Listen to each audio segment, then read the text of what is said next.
and clean apartment complex, but her apartment did surprise him.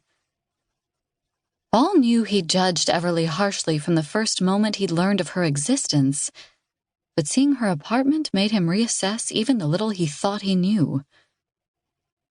He wasn't sure what he'd been expecting when it came to her living space, but it wasn't the unfussy, comfortable home she'd made for herself. He'd lived in enough apartments to know how hard it was to make them feel like your own. The walls were always white, and there always seemed to be a sterile feel to them. But not Everly's apartment. She'd managed to make her space feel inviting and lived in without stuffing it to the gills with extra crap. The door opened into a large living space. She had a tan suede couch with pillows strewn haphazardly on it and a gray fuzzy blanket shoved into one corner.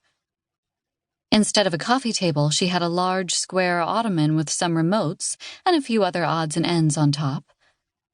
A bookshelf sat in the corner, overflowing with books. Her TV was huge and took up most of one wall.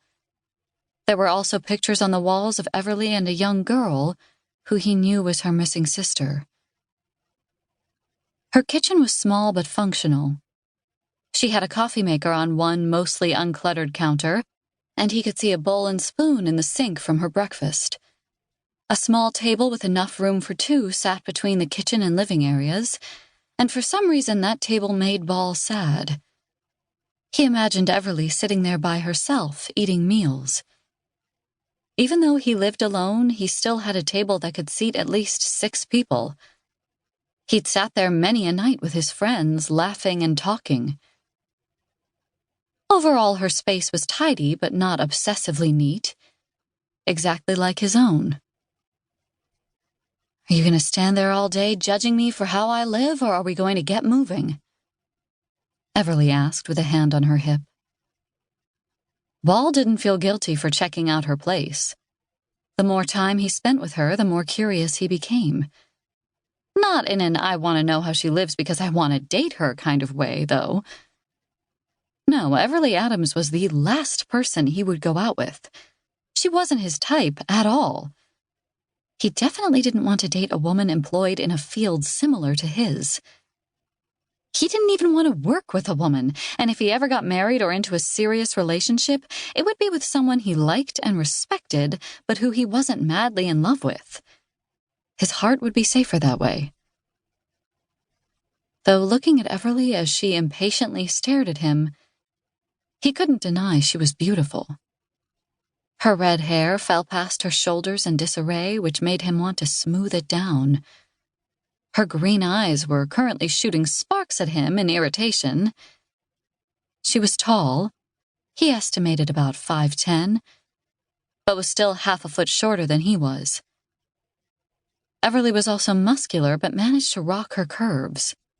He had a feeling in her CSPD uniform she'd make quite a stunning figure. "Ball?" she asked. "Are you listening to me?" That got him moving.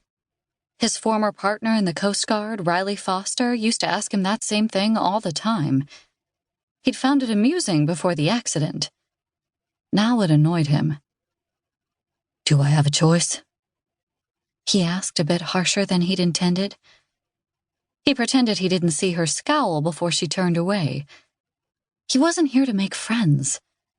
He had to work with Everly on this case, but once they'd found her sister, he hoped their paths wouldn't cross again. "Right," Everly said as she picked up a duffel bag sitting on the floor of the kitchen. Without another word, she headed for the front door, not looking back to see if Ball was following. Knowing he was fucking things up with her already, Ball sighed. It wasn't that he didn't respect her for being a cop and for wanting to find her sister. He just wished he wasn't the one who had to go to Los Angeles to help her. She waited until he'd exited her apartment, then locked the door behind him. They walked without a word toward his black Ford Mustang. Ball loved his car. It drove like a dream, and it looked cool as hell to boot.